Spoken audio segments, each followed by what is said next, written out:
with his victorious forces to the Tungabhadra and overwhelmed the forces of the enemies, thereby securing a unique position throughout India.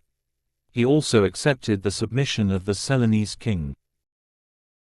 Govinda was the most distinguished member of the Rashtrakuta family, and his achievement go far to justify the claim of his court poets that after his birth the Rashtrakutas became as unassailable as the Yadavas after the birth of Sri Krishna. There is no doubt that he was one of the ablest emperors and generals who have arisen in India. Amahavasha I in Ripatunga, 814 to 878.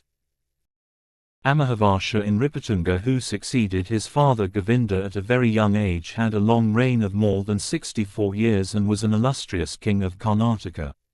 In the beginning of his reign he had to overcome many enemies in northern India, and his uncle Kaka or Kaka of Gujarat and his chief minister Patalamala helped him, so that Amahavasha's sovereignty was acknowledged all over South India. There were rebellion of the Pandyas and eastern Chalukyas, and in Ripatunga suppressed them and thus established peace in his empire, which lasted well nigh over 50 years. He made alliances with the Gangas of Talcad and the Pallavas.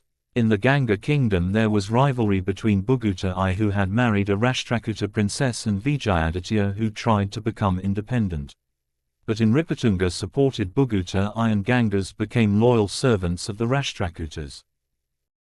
A daughter of Amahavasha was married to Pallava Nandavarma III, and the eastern Chalukyas also acknowledged the suzerainty of the Rashtrakutas. Towards the end of his reign Amahavasha had to face the rebellion of his son Krishna II, who had fled to Talakad. Amahavasha's favorite general, Banksha, came marching to the south, captured the fort of Kaidala, and crossing the river Kaveri, besieged Talakad. He captured Krishna and took him as a prisoner to the emperor. The emperor was pleased with Banksha and gave him the governorship of Banavasi province. The city of Bankapura was built in his name. The Arabian traveller Sulayman visited the Rashtrakuta Empire and described Amahavasha as one of the four greatest kings of the world, the other being the Emperor Constantinople, Khalifa of Baghdad, and the Emperor of China. Amahavasha allowed the Arabian merchants to carry on trade and settle down without molestation. Towards the end of his reign a great calamity befell the kingdom, and the emperor sacrificed himself for the sake of the people.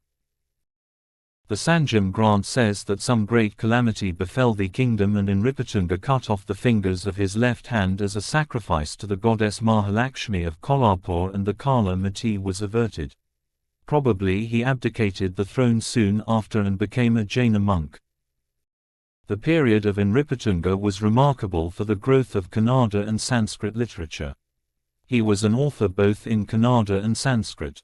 The earliest extant work in the Kannada, Kavirajamaga, was written during his reign. He wrote Prasnottara Ratnavali in Sanskrit.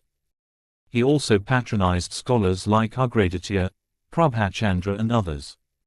Krishna II, 880 to 914. After Amahavasha, his son Krishna succeeded to the throne. During his reign there was a revival of Rashtrakuta and Eastern Chalukya conflict. It took a serious turn when Vijayaditya III invaded and captured the capital of Rashtrakuta, Maukt or Manyaketa.